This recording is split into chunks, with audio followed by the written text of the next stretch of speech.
what does a small-minded man look like? Does it have to do with our actual brain size? Have you ever been around a man who, when you get around him, you think something's wrong with him? He's probably a small-minded man. I know I've been around him in my life, and I know I've been one. And I really think as men, we've all been at that stage where we're just kind of small-minded. And what we want to do is see what are the characteristics of a small-minded man. Let's learn them today so we don't act like one. Let's jump in.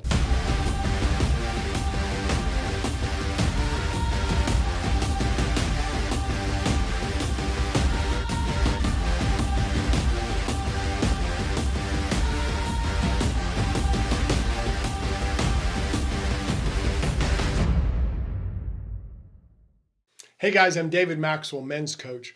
When I first graduated from college, my first job was a youth pastor. And I took the job thinking this is going to be great. But the problem was I really only took it for me. It was all about me. My ego was huge. I wanted to be successful, to prove to people that I was a good guy. Now, that's actually being small-minded.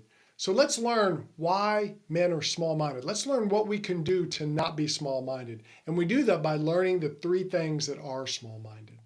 All right, the first thing a small-minded man does is he thinks, me first. A small-minded man is always concerned, what about me? What do I want? How does this affect me? Now, I'm not talking about being healthy and taking care of yourself physically, emotionally, mentally, spiritually. You have to do that. No one does that for you. What I'm talking about is being selfish. These are the guys who think selfish. They think about themselves. Everybody is there for them. They think about their success, no one else's.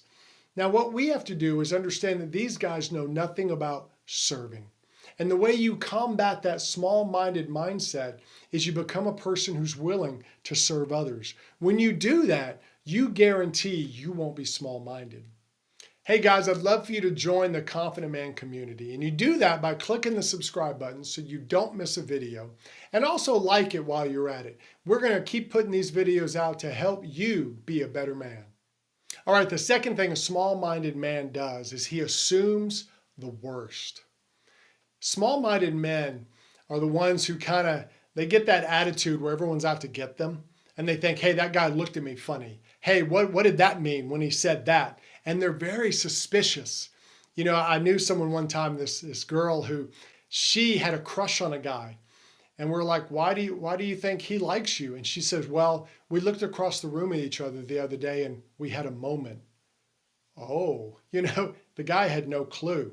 People who are small-minded kind of get in that mindset where they think things are happening that really aren't. They think, well, bad things are going to happen to me. I have to be careful. I have to watch out for myself. They always think the worst in every situation. And when you're a small-minded man, it's going to affect your attitude, which is going to affect your relationships. You're going to think the worst of people. Well, my wife is doing this. My kids are doing this. And you're going to think the worst of them. And what's going to happen is you're going to hurt your actual relationships. So what you want to do as a man is start trying to see the positive in situations and people. And that's the way to counteract that worst case scenario of small-minded men. Hey guys, have you ever been guilty of assuming the worst only to find out later you didn't need to? I know I have. Let me know in the comments what happened with you. I'd love to hear your stories. Okay, the third thing small-minded men do is they create groupies.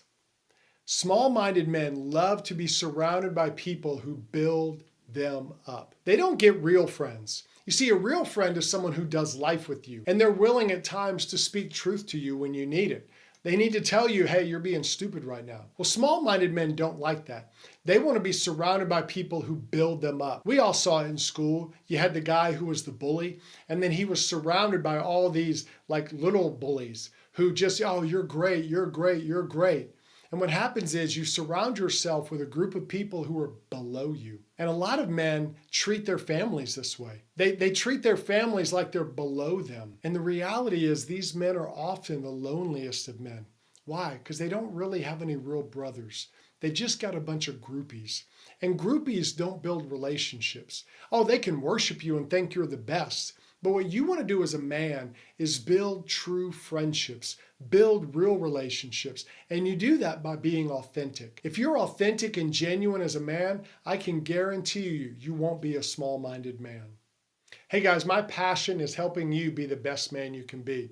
I've got a link down below for the 4A assessment. It's a tool that'll help you grow and develop yourself as a man. I guarantee it will help you get some insight into your life. Check it out. The first cruise my wife and I went on when we were young, we went and we sat at this table with this other couple.